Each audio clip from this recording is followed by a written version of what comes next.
Hello student, welcome to my new video. आज मैं आपको प्री बोर्ड 2021-22 कक्षा 12वीं गणित का पेपर सॉल्व करवाने वाली हूँ। मैं आपको ऑब्जेक्टिव लास्ट में सॉल्व करवाऊंगी। तो हमारा प्रश्न नंबर 6वां है। तो हमें क्वेश्चन दिया था कि एक समुच्चय है 1 2 3 और संबंध आर है 1 2 और 2 1। तो हमें इसे सममित सिद्ध करना है। तो यहाँ पे आपको समझ में आ गया होगा, इसका आंसर बहुत ही छोटा है, इसको समझाने की ज़रूरत नहीं है। हम प्रश्न नंबर 7वां देखेंगे। हमें यहाँ पे दिया है बाय बराबर ब्रैकेट में 3 2 1 4 व 2x प्लस वाई बराबर ब्रैकेट में दिया 1 ऋण 3 0 2। तो हमें x का मान ज्ञात करना है। तो हमें 2x प्लस वाई दिया है, तो हम उसमें y का मान रख लेंगे और फिर 2x प्लस वाई में y का मान रख लेंगे और फिर इसको इस तरह पक्षांतर कर देंगे और फिर 2x बराबर फिर इसको घटा देंगे। तो 1 ऋण 3 बराबर ऋण 2, 0 ऋण 2 बराबर ऋण 2, ऋण 3 और ऋण 1 बराबर ऋण 4, 2 ऋण 4 बराबर ऋण 2। तो फिर यहाँ पे 2x बराबर आ गया। फिर यहाँ पे हम x की वैल्यू निकालेंगे, तब हम 2 का सब में भाग दे देंगे, तो इसमें x की वैल्यू निकल के आ जाएगी। प्रश्न नंबर 8वां का सॉल्व है ये, उत्तर क्रमांक 8वां। तो हमें दिया था f(x) बराबर x² minus sine x plus 5। तो हमें बताना है कि ये x बराबर पाई पर सतत है या नहीं। तो पहले हम f(x) में पाई का मान रखेंगे, तो f पाई बराबर हो जाएगा π² माइनस साइन पाई प्लस 5। तो π² साइन पाई मतलब साइन 180 प्लस 5। तो π² साइन 180 की वैल्यू क्या होती है 0, तो इसकी वैल्यू क्या जाएगी π² प्लस 5। तो हम इसमें लिमिट लेके सॉल्व करने वाले हैं। तो लेफ्ट हैंड लिमिट लेने पर क्या होगा, limit x tends to pi minus h f(x). फिर हम नीचे और करेंगे limit x tends to pi minus h, तो f(x) लिख लेंगे x² minus sine x plus. अब जब हम x की वैल्यू रखेंगे पाई माइनस एच, तब हम वहाँ पे लिखेंगे h टेंस टू 0। तो pi minus h minus sine pi minus h plus 5। Hey everyone, क्या आप जेडब्ल्यू नीट क्लास 9th या 10th की प्रिपरेशन कर रहे हो और चाहते हो कोटा के टॉप मोस्ट एक्सपर्ट आईआईटीएन और डॉक्टर फैकल्टीज जो लेक्चर बनाए हैं, जो हजारों के टॉपर्स ने स्टडी प्रैक्टिस किया है, साथ में वो previous years paper with complete solution, mind map, revision videos, NCERT solution, वो भी सब एक जगह पर? अगर हाँ, तो ये सारी चीजें आपको मिलेगी एक जगह पर, ई सरल ऐप पर, जिसका लिंक आपको डिस्क्रिप्शन में दिया हुआ है। आज ही ई सरल ऐप को डाउनलोड करें और अपने ड्रीम एग्जाम की तरफ एक बहुत अच्छा कदम उठाएं। All the best. तो लिमिट हम a माइनस बी के होल स्क्वायर से इसको पूरा सॉल्व कर लेंगे और यहाँ पे h की वैल्यू 0 रखेंगे, तो यहाँ पे भी 0 हो जाएगा, यहाँ पे भी 0 हो जाएगा। तो π² माइनस साइन पाई प्लस 5। तो साइन पाई की वैल्यू पता ही है आपको कि 0 होती है, तो π² प्लस 5। तो हमारी लेफ्ट हैंड लिमिट क्या आ गई, π² प्लस 5। अब हम राइट हैंड लिमिट में क्या करेंगे, राइट हैंड जब लिमिट लेते हैं तब हम x tends to pi plus h लेंगे। तो हम पहले f(x) लिखेंगे, f(x) के दिया x² minus sine x plus 5। तो left hand limit right hand limit हम कर रहे हैं h टेंस टू 0। तो पहले हम जब h टेंस टू 0 लिखते हैं तब हम ये पाई प्लस एच, x² की जगह हम ये लिख के इसको कर देंगे। और h टेंस टू 0 का मतलब होता है कि हम h की वैल्यू हमें 0 रखना है। तो हम पहले इसको सॉल्व करेंगे a प्लस बी के होल स्क्वायर से, π² plus h² plus 2πh minus sine pi plus h plus 5। तो π² माइनस साइन पाई प्लस 5, क्योंकि h की वैल्यू भी 0 हो गई और 2 पाई इंटू 0 की वैल्यू भी 0 हो गई। तो यहाँ पे भी साइन पाई प्लस 0 हो गया, तो यहाँ पे भी साइन पाई बचा। तो हम देखते क्या है, चूंकि लेफ्ट हैंड लिमिट बराबर राइट हैंड लिमिट बराबर f पाई, इसलिए f(x) जो होगा x बराबर पाई पर सतत होगा।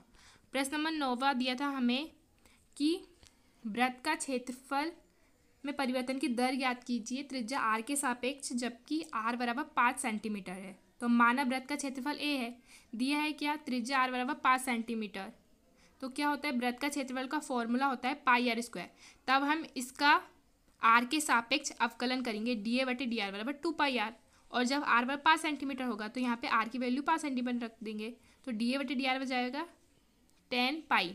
तो वृत्त के क्षेत्रफल में परिवर्तन की दर त्रिज्या r के सापेक्ष dA/dr क्या आ जाएगा, 10 पाई वर्ग सेंटीमीटर प्रति सेंटीमीटर। अब प्रश्न नंबर 10वां दिया था हमें कि समाकलन of sec² log x upon x into dx। तो हमें इसको सॉल्व करना है। तो यहाँ पे हम क्या करेंगे, log x को t मान लेंगे। तो log x का अवकलन क्या होता है, 1/x, t का dt अपॉन dx। तो 1/x, यहाँ पे हम इसका तिरक गुणा करेंगे dx बराबर dt। तो समीकरण 1 में मान रख देंगे, हमने इसको समीकरण 1 मान लिया। तो यहाँ पे हमें पता है कि हमने log x को क्या माना था, t माना था। तो sec² T into D t. तो अब सेक स्क्वायर टी का समाकलन क्या होता है, 10t। अब हमने 10t की वैल्यू टी की वैल्यू क्या रखी थी, log x, तो हम यहाँ पे लास्ट में आके 10 log x प्लस c रख देंगे। अब प्रश्न नंबर 11 दिया है हमें इसको सॉल्व करना है। समाकलन यहाँ पे हमें लिमिट भी दी है 0 से π/2, तो cos square x into D x. तो पहले हम इसको समीकरण 1 मान लेंगे, फिर प्रगुण 3 से सॉल्व करेंगे हम इसको। हमें लिमिट दी है 0 से π/2 cos स्क्वायर, तो cos स्क्वायर इसका प्रगुण का मतलब क्या होता है, जब 0 से π/2 लिमिट दी होती है तब उसे x की जगह π/2 माइनस एक्स रखते हैं, तो हमने ये ऐसे रख लिया। अब हमको पता है cos square cos 90 minus theta sine 90 sine theta, तो वैसे ही हम cos स्क्वायर 90 माइनस एक्स क्या हो जाएगा, साइन स्क्वायर एक्स। तो हम इसको समीकरण 1 इसको माना है, हम समीकरण 2, तो हम क्या करेंगे, समीकरण 1 और 2 को जोड़ देंगे। तो हमें यहाँ पे भी i मान लेंगे, तो i प्लस आई क्या हो जाएगा 2i, और इन सबको भी जोड़ देंगे। अब लिमिट क्या होगी 0 से π/2। अब sine square x plus cos square x का इंटू डी एक्स, तो sine square x into plus cos square x की वैल्यू क्या होती है, 1 होती है, तो एक 1 इंटू डी एक्स हो जाएगा। तो 1 इंटू डी एक्स, और 1 का जो समाकलन होता है वो क्या होता है, x होता है, तो 2i बराबर। अब यहाँ पे हम x पहले हम उच्च लिमिट रखेंगे फिर निम्न लिमिट, तो π/2 माइनस 0 यानी π/2 चल जाएगा, तो i की वैल्यू क्या जाएगी π/4। अब प्रश्न नंबर 12 दिया था हमें कि सदिश a दिया है, हमें उसके अनुदिश मात्रक सदिश ज्ञात करना है। तो मात्रक सदिश का जो फॉर्मूला होता है a कैप बराबर, हेलो स्टूडेंट, तो इसका प्रश्न नंबर 14 का आंसर हमें क्या दिया है, अंतःखंड दिया है हमें a बराबर 2, b बराबर 3 और c बराबर 4। तो हमें पता होना चाहिए कि जो अंतःखंड के रूप में समतल का समीकरण होता है वो क्या होता है, x/a plus y/b plus z/c बराबर 1। तो हम यहाँ पे a b c की वैल्यू रख देंगे और इसको सॉल्व कर लेंगे। तो क्या x/2 plus y/3 plus z/4 बराबर 1। तो हम इन तीनों का लघुत्तम निकालेंगे, 12 जाएगा, तो यहाँ पे 6x plus 4y plus 3z आ जाएगा। फिर हम ये 12 का इसमें तिर्यक गुणा करेंगे, तो यहाँ 12 जाएगा, फिर 6x plus 4y plus 3z minus 12 जाएगा इस तरफ आके। अब प्रश्न नंबर 15 का आंसर, तो हमें दिया है PV बराबर 0.5 और PA सर्वनिष्ठ B बराबर 0.32। तो हमें ज्ञात क्या करना है, PA/B। तो इसका जो फॉर्मूला होता है PA/B बराबर होता है PA सर्वनिष्ठ B/PV, तो 0.32 अपॉन 0.5। तो हम दशमलव हटाएंगे तो ऊपर 0 और नीचे 0 लग जाएंगे, तो 320/500 हो जाएगा। तो हम 100 से 100 काट देंगे, यानी 32/50। जब हम इसको काटेंगे तो इसका आंसर क्या हो जाएगा, PA/B बराबर 0.64। प्रश्न नंबर 16, तो इसका अथवा सॉल्व किया, हमें लेफ्ट हैंड साइड दिया है 2 tan inverse 1/2 plus tan inverse 1/7। तो हमें पता होना चाहिए जो 2 tan इनवर्स x होता है उसका जो फॉर्मूला होता है वो ये होता है कि tan inverse 2x/1 minus x square. तो हम इसको इस तरह से लिख लेंगे, tan इनवर्स 2x की जगह 1/2, 1 माइनस एक्स स्क्वायर की जगह 1/2 प्लस tan इनवर्स 1/7। तब इसको सॉल्व करेंगे, tan इनवर्स 2 से 2 कट गया, 1/1 माइनस 1/4 प्लस tan इनवर्स 1/7। अब यहाँ पे हम लघुत्तम लेंगे तो 4 जाएगा, 4 माइनस 1 3/4 आ जाएगा, तो 1/3/4 प्लस tan इनवर्स 1/7। हम इसको अब यहाँ पे 4 को ऊपर ले जाएंगे, tan inverse 4/3 plus tan inverse 1/7। अब यहाँ पे फॉर्मूला क्या लग जाएगा, tan inverse a plus tan inverse b। तो उसका जो फॉर्मूला होता है वो ये होता है tan inverse a plus b upon 1 minus ab।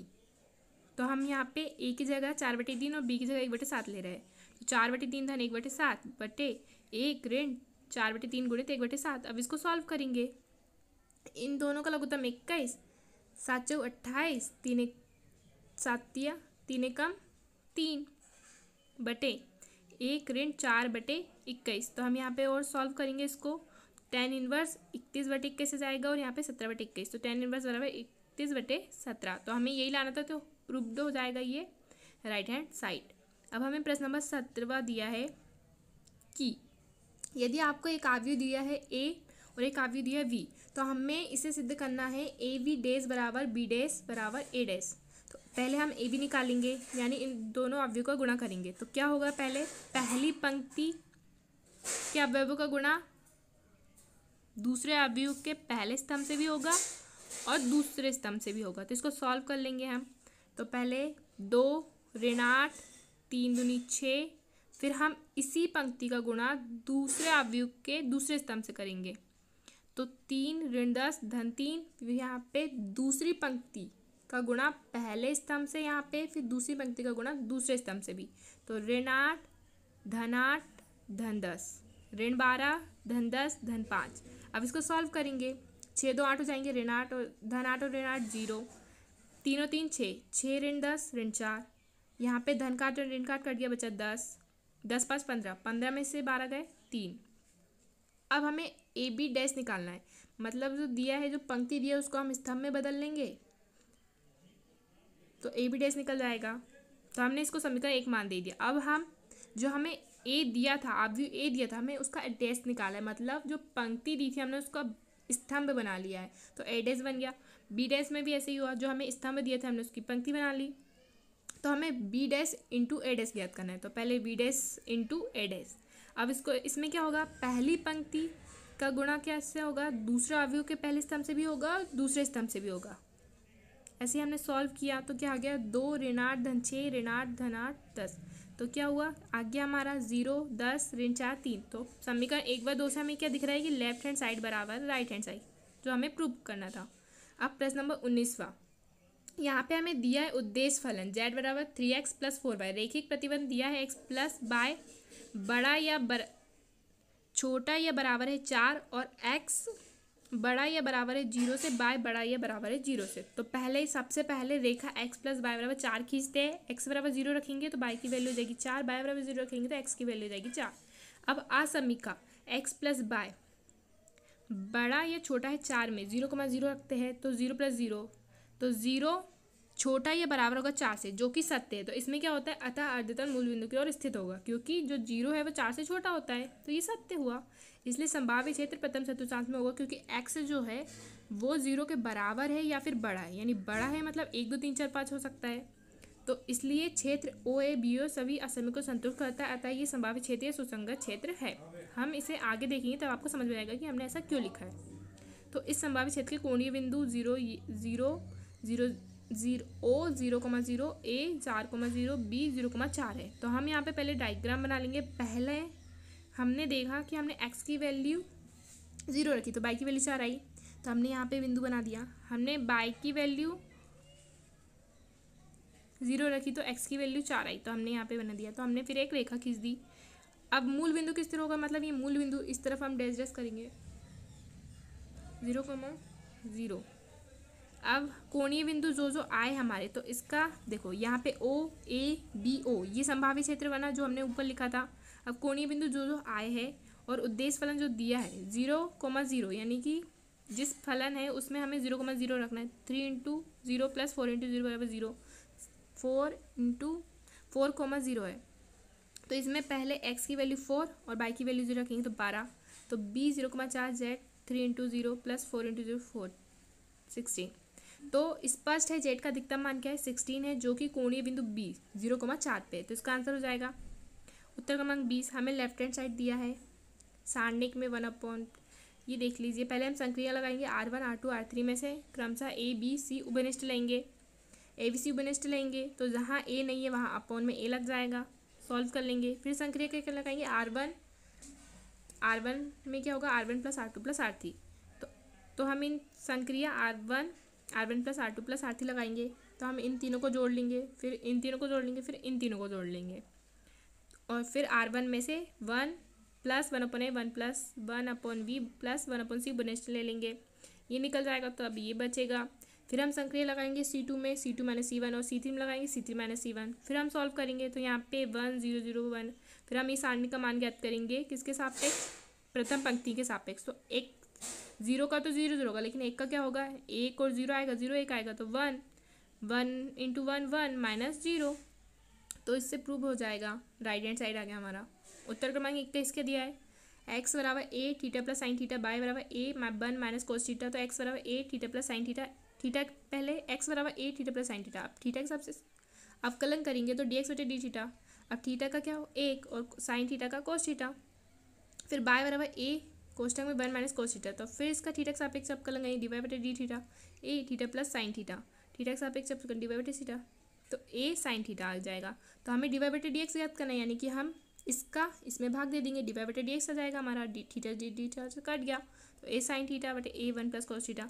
अब साइन थीटा का ये कैसे आया, साइन तो हमें पता होना चाहिए साइन टू थीटा बराबर होता है two sine theta into cos theta. तो हम साइन थीटा की वैल्यू निकाल रहे हैं, मतलब two sine theta upon two into cos theta by two, और वन प्लस कॉस थीटा का स्क्वायर होता है two cos square theta by two. तो यहाँ के कोस थीटा बाई टू से एक स्क्वायर कट गया और यहाँ से दो को दो कट गया, तो ये आ गया टेन थीटा बाई टू। अब उत्तर क्रमांक 22 है। दीर्घवृत्त दिया है हमें एक्स स्क्वायर अपॉन 16 प्लस वाई स्क्वायर अपॉन 9 बराबर 1। तो क्या होगा, ये चारों चतुर्थांशों में होगा, अतः अविष्ट क्षेत्रफल घिरे क्षेत्रफल का 4 गुना होगा। दीर्घवृत्त दिया एक्स स्क्वायर अपॉन 16 प्लस वाई स्क्वायर अपॉन 9 बना, तो वाई तो हम यहाँ पे वाई की वैल्यू निकाल लेंगे इसको, फिर अविष्ट क्षेत्रफल 4 गुना होगा इसलिए 4 इसको अलग ही लेके चलेंगे, तो वाई इंटू डी एक्स। तो हमने वाई की जो वैल्यू निकाली हम इसको यहाँ रख देंगे। फिर जो फॉर्मूला होता है ए स्क्वायर माइनस एक्स स्क्वायर उसका उसके हिसाब से रखेंगे। जब हमें ये फॉर्मूला पता रहेगा तभी हम ऐसे सॉल्व कर सकते हैं। हमने यहाँ पे सॉल्व किया, यहाँ पे 0 आ गया तो इसका बुरा पद 0 हो गया। 8 साइन इनवर्स 1 मतलब साइन 90, साइन 90 की वैल्यू 1 होती है। 1 साइन 90 की वैल्यू थी, साइन पाई बाई 2 आ गया, तो साइन से साइन इनवर्स कट गया, तो यहाँ पे क्या हो गया 24 पाई अपॉन 2, तो इसका आंसर क्या 12 पाई वर्ग इकाई। अब उत्तर क्रमांक 23 दिया है हमें, यहाँ पे दिया है tan inverse y minus x d y बटे 1 plus y square d x. तो हम पहले डी एक्स अपॉन डिवाई करेंगे, फिर tan inverse y minus x upon 1 plus y square करेंगे, डी एक्स बटे डिवाई बराबर टेन इनवर्स वाई बटे 1 प्लस। हम इसको अलग अलग कर लेंगे, फिर इसको इधर पक्षांतर कर लेंगे, तो ये क्या होगा डी एक्स प्लस डिवाई बटे पी एक्स बराबर क्यू की तुलना से करेंगे, है ना। तो यहाँ पे पी की वैल्यू क्या हो गई 1 अपॉन 1 प्लस वाई स्क्वायर और क्यू की वैल्यू टेन इनवर्स वाई बटे 1 प्लस वाई स्क्वायर। तो हमें पी और क्यू की वैल्यू, तो समाकलन गुणांक का फॉर्मूला होता है ई समाकलन of P into D y, और ई तो पी की वैल्यू हमें पता है 1 upon 1 plus y square into D Y. तो हम इसको 1 अपॉन 1 प्लस वाई स्क्वायर का जो समाकलन होता है वो टेन इनवर्स वाई होता है। फिर अवकल समीकरण का हल का फॉर्मूला क्या होता है एक्स इंटू आई एफ बराबर समाकलन of Q into I into F into D Y. तो यहाँ पे हम X into E ten inverse Y I F आया हमारा, फिर हम इसमें वैल्यू रख देंगे। तो हम यहाँ पे पहले इसको सॉल्व करेंगे, तो क्या होगा माना टेन इनवर्स वाई बराबर टी, तो 1 अपॉन 1 प्लस वाई स्क्वायर बराबर d t upon d Y, तो 1 upon 1 y square d y बटे डी टी। तो सॉल्व कर लिया, टेन इनवर्स वाई बटे 1 प्लस वाई स्क्वायर ई बटे 2। तो हमने इसको टी माना टेन इनवर्स वाई को, और ये पूरा पद d y upon 1 plus y square क्या आ गया डी टी आ गया, और e ten inverse y e t. तो यहाँ पे हम दोनों फलनों के समाकलन, दोनों फलनों के गुणनफल का समाकलन का फॉर्मूला लगाएंगे। प्रथम फलन वैसे ही दूसरे का समाकलन माइनस पहले का अवकलन दूसरे का समाकलन और पूरे का समाकलन। सॉल्व किया हमने तो क्या आ गया, ये आंसर आ गया हमारा। मैंने बहुत अच्छे से बारीकी से लिखा है, आपको स्टूडेंट समझ में जाएगा पूरा। अभी हमारा लास्ट क्वेश्चन है उत्तर क्रमांक 18, जो हमने पहले सॉल्व नहीं किया था। एफ एक्स बराबर sine x plus cos x, तो हमें इसका महत्तम ज्ञात करना है। तो पहले हम इसका अवकलन करेंगे, एफ डेस एक्स आना होता है अवकलन, तो cos x minus sine x. अब उच्च व निम्नलिखित मान के लिए क्या होता है एफ डेस एक्स बराबर 0, तो cos x minus sine x बराबर 0, तो कॉस एक्स बराबर साइन एक्स, तो sine x upon cos x बराबर 1 यानी टेन एक्स बराबर 1, तो टेन एक्स बराबर 10/4 क्योंकि एक्स बराबर आ जाएगा पाई/4। तो हम एफ एक्स में एक्स बराबर 0 पाई/4 वो पाई रख के देखेंगे। तो महत्तम मान यानी उच्चिष्ट मान यानी उच्चतम मान क्या होता है, F0 रखेंगे तो इसकी वैल्यू 1 आएगी, पाई/4 रखेंगे तो इसकी वैल्यू करनी 2 आएगी, और पाई रखेंगे तो इसकी वैल्यू -1 आएगी। तो sine x plus cos x का महत्तम मान क्या हो जाएगा करनी 2। तो स्टूडेंट हमारे सारे आंसर खत्म हो गए हैं। मैं आपको ऑब्जेक्टिव बता देती हूँ। तो ये ऑब्जेक्टिव आपको दिख रहे हैं, ये मैंने पूरे सॉल्व किए अच्छे से। आपको कोई कन्फ्यूज़न हो तो आप मुझे कमेंट करके बता सकते हैं। Thank you for watching.